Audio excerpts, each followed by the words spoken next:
41장 1절서부터 8절까지 서지 엄마가 좀 읽어주시겠어요? 그로부터 만 2년이 지난 후에 바로가 꿈을 꾸었다. 그가 나일 강가에 서서 보니 건강하고 살찐 암소 7마리가 강에서 올라와 풀을 뜯어먹고 있었다. 그 뒤에 흉측하고 뼈만 앙상하게 남은 다른 7마리의 암소가 강에서 올라와 먼저 나온 소들과 함께 강변에 섰는데 그 흉측하고 깡마른 소들이 건강하고 살찐 소들을 먹어버렸다. 그러고서 바로는 꿈에서 깨어났다.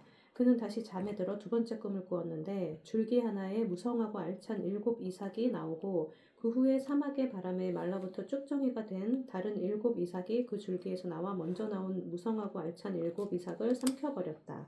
그러고서 바로가 깨어보니 그것이 꿈이었다. 네, 8절까지 읽어주세요. 아침에 그는 번민하다가 이집트의 모든 마법사들과 지혜로운 자들을 불러 그들에게 자기 꿈을 말했으나 그 꿈을 해석하는 사람이 아무도 없었다. 그 이집트 실제로 이제 고대 이집트 역사에 이 역사에 보면 가장 많이 나오는 그 왕의 옆에 측근에 왕의 이제 결정을 이제 다루는 사람들 중에 여기 이제 매지션 마법사의 역할이 나오는데요. 꿈을 해몽하고 뭐 이렇게 그런 사람들이 실제로 많이 정치적 영향을 많이 작용했다고 하더라고요. 그래서 꿈 해몽하는 거에 대한 지금은 굉장히 말도 안 되는 일일 수도 있는 걸로 하지만 꿈에 대한 어떤 번민이 있고 바로 한 나라의 왕인데 그 왕에 대해서 이제 꿈을 해몽할 사람을 이제 부르는 그런 모습으로 사람을 찾는 그 시작이 이제 41장 시작이 이렇게 돼요. 꿈의 내용은 이렇게 어렵지 않죠. 그죠? 이제 그로부터 41장 1절에 보면 그로부터 만 2년이 지난 여기서부터 시작이 돼요. 그러니까 바로 뭐 사건이 붐붐붐 있어가지고 39절, 9장, 40장, 41장 바로 어제, 오늘, 내일, 일주일 뭐 이렇게 지난 게 아니라 2년이 지났대요. 2년이라면 40장의 배경이 감옥이에요. 그죠? 감옥에 갇혀 있는 요셉이 이 감옥에 갇혀서 바로의 측근 신하였던 뭐 빵 굽는 사람, 그 다음에 그 술 따르는 사람, 그 요리해 주는 사람, 술 따르는 사람이죠. 그 사람과 같이 앉아서 감옥에 있었던 2년이 흘러요. 실제 있었던 사람의 역사이기 때문에 2년 동안 그냥 어떤 사건이 일어났는지 성경에는 없어요. 그냥 2년이 훅 흘렀다. 그러면서 큰 이벤트가 이제 일어나는 게 바로의 이제 꿈에 대한 얘기. 살찐 암소 7마리가 있고 풀 뜯어먹고 나중에는 앙상한 7마리가 있고 앙상한 7마리가 끔찍하게 살찐 7마리를 잡아먹은 꿈. 그 다음에 두 번째 꿈도 있는데 무성하고 알이 찬 그런 이삭 거기도 이제 뭐 곡식이 있었으니까 이삭이 있고 그 다음에 사막에 바람이 붙어서 축정이가 된 7 이삭이 줄기가 되어서 그 무성한 7 이삭을 삼켜버린 이야기, 꿈. 여기에서 바로가 번민을 하게 되고 그리고 모든 이집트의 꿈을 해몽하는 자. 그 당시에 이제 마법사라고 하는 또 지혜로운 사람들 다 불러서 꿈 해몽할 사람이 있느냐라고 하는데 뭐 그 중에 한두 명이라도 뭐 일어나서 했는데 바로가 잘했네 해서 이게 이건가 보다 하고 해결이 됐으면 참 좋겠지만 맨 마지막 8절에 보면 해석하는 사람이 아무도 없었다라는 걸로 이야기가 시작이 돼요. 사건이 9절부터 15절까지 이하연 엄마가 좀 읽어주시겠어요? 그러자 술 따르는 신하가 바로에게 말하였다. 내가 오늘 비로소 내 잘못을 기억합니다. 폐하께서 빵 굽는 신하와 나에게 노하셔서 우리를 경호대장의 집에 가두셨을 때 우리가 같은 날 밤에 서로 다른 꿈을 꾸게 되었는데 그곳에 경호대장의 종으로 있던 히브리 청년이 우리와 함께 있었습니다. 그래서 우리가 그에게 우리 꿈 이야기를 했더니 그가 우리 꿈을 각각 해석해 주었습니다. 결국 그의 해몽대로 나는 복직이 되고 빵 굽던 신하는 나무에 달려 처형되었습니다. 여기까지 우선 보면요. 술 따르는 신하가 우연찮게 그러자 하면서 그 꿈을 해석하는 사람을 바로가 막 찾았는데 그 순간에 뭐 딱 옆에 있었다기보다는 찾는 과정이 물론 있었겠죠. 사람 곳곳에서 전국에서 찾는 과정이 있었고 근데 결과적으로 아무도 해석하는 사람이 없었고, 또 마침 그때 정말 술 따르는 신하가 옆에 나타나는데, 이 40절에 보면, 40장 23절에 보면, 요셉이 이 술 따르는 신하는 살아남았어요. 빵 굽는 신하는 정말 처참하게 죽었고, 비슷한 꿈을 꾸었는데, 근데 술 따르는 신하는 요셉을 까마득히 잊어버리고 기억하지 않았다라고 끝나요. 40장이. 그리고 나서 뭐 일주일 지난 게 아니라 2년이 흐르는 상황에 요셉은 계속 거기 있었고, 얼마나 뭐 낙심이 되게 심했겠어요.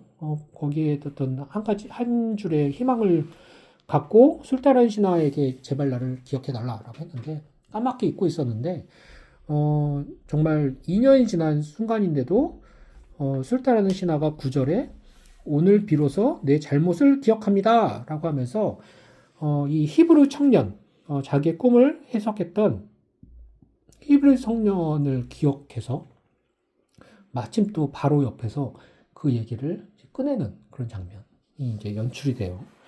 14절서부터 15절까지 계속 읽어주시겠어요? 바로가 요셉을 데려오라고 사람을 보내자 그들이 급히 그를 감옥에서 데려왔다. 요셉은 곧 수염을 깎고 옷을 갈아입은 다음 바로 앞에 나왔다. 이때 바로가 요셉에게 내가 꿈을 꾸었는데 그것을 해석해 줄 사람이 아무도 없다.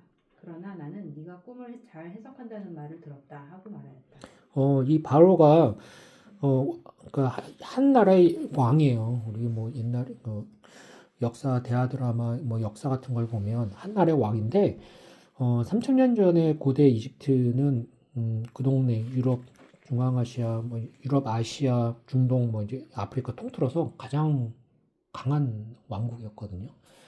거기에 왕인데 그 왕 옆에 술 따르는 신하의 말을 듣고 바로 요셉을 데려온 것 중에 쉽게 그냥 축 일어나는 것 같지만 실제로 많은 변수가 있었을 거예요. 그럼에도 불구하고 바울이 술 따르는 신하의 말을 듣고 2년 전에 술 따르는 신하도 감옥에 괘씸죄로 감옥에 보낸 사람이었는데 왕이었는데 이때는 또 어떻게 말을 또 잘 듣고 중간에 어떤 신하들의 뭐 관계나 계책도 있을 수도 있었는데 그런 거 없이 말 듣고 요셉을 데려가요. 요셉을 데리고 오는 면서 이 해석하는 사람이 아무도 없다라고 하고 이제 해석하는 것을 이제 요셉에게 물어보고요. 16절부터 24절까지 자기가 읽어줄래? 그래서 요셉은 나는 할 수 없지만 하나님이 왕에게 그 꿈의 뜻을 말씀해 주실 것입니다 하고 대답하였다. 그러자 바로가 요셉에게 말하였다. 내가 꿈에 나일 강가에 서서 보니 건강하고 살찐 암소 7마리가 강에서 올라와 풀을 뜯어먹고 있었다. 그 뒤에 흉측하고 뼈만 앙상하게 남은 다른 7마리의 암소가 강에서 올라왔는데 그것들은 내가 이집트의 그 어느 곳에서도 보지 못한 아주 흉측한 소들이었다. 그 흉측하고 깡마른 소들이 먼저 올라온 살찐 소들을 먹었으나 먹은 것 같지 않아 여전히 흉측하게 보였다. 그러고서 내가 꿈에서 깨어났다. 잠시 후 나는 다시 잠이 들었는데 꿈에 보니 줄기 하나에 무성하고 알찬 7 이삭이 나오고 그 후에 사막의 바람에 말라붙어 쭉정이가 된 다른 7 이삭이 그 줄기에서 나와 먼저 나온 무성하고 알찬 7 이삭을 삼켜버렸다. 네가 그 꿈을 마법사들에게 말했으나 그것을 설명하는 자가 아무도 없었다. 네, 그러니까 정말 그 이집트 절대 강성한 왕국에서 왕 옆에 어떤 큰 영향을 미치는 마법사들이 좀 많았겠어요. 근데 그 마법사들 중에서도 감히 이 꿈을 해석하는 사람이 없었다라고 하는 이유 중에 뭐 우리가 추측할 수 있는 거는 말 잘못했다가 또 여기 술 따르는 빵 걷는 신하랑 술 따르는 사람처럼 깜빵에 잡혀갈 수도 있고 죽을 수도 있기 때문에 말을 굉장히 조심해야 되겠죠. 아무도 없었는데 감히 그래서 요셉이 너가 잘한다고 해서 데리고 왔다라고 할 때 요셉이 바로한테 성경에서 우리가 볼 수 있는 첫 말을 한번 볼 필요가 있어요. 16절. 나는 할 수 없지만 하나님이 왕에게 그 꿈의 뜻을 말씀해 주실 것입니다. 굉장히 단언적으로 얘기를 하죠. 요셉이 2년 동안 기다리면서 이런 일이 있을 거라고 예상을 한 모습이 마냥 그러면서 얘기하면서 그 바로는 아브라함과 이삭과 야곱의 하나님에 대해서는 알 수도 있고 모를 수도 있지만 요셉은 아무 거리낌이 없이 나의 하나님이 당신 왕에게 그 꿈의 뜻을 말씀해 주실 것입니다. 그래서 어떤 일치의 어떤 주저함이나 두려움이나 이런 거 없이 바로 얘기하는 거기에 바로가 어떤 반박 없이 다시 한번 41장 처음에 얘기했던 그 꿈의 내용을 요셉에게 똑같이 반복하면서 이제 얘기를 하는 그 과정이 있어요. 그러면서 요셉이 이제 거기에 바로에게 꿈을 이제 해석하는 얘기 과정이 나오는데요. 어떤 요셉의 그 당시 심정이 어떻고 모습이 어떻고 어떤 순간에 어떻게 얘기했는지 거기에 대한 그 순간적인 상황은 잘 묘사가 안 돼 있어요. 그냥 담담하게 거기에 대한 해몽에 대한 얘기가 나와 있는데 25절서부터 32절까지 읽으시겠어요? 그러자 요셉이 바로에게 말하였다. 그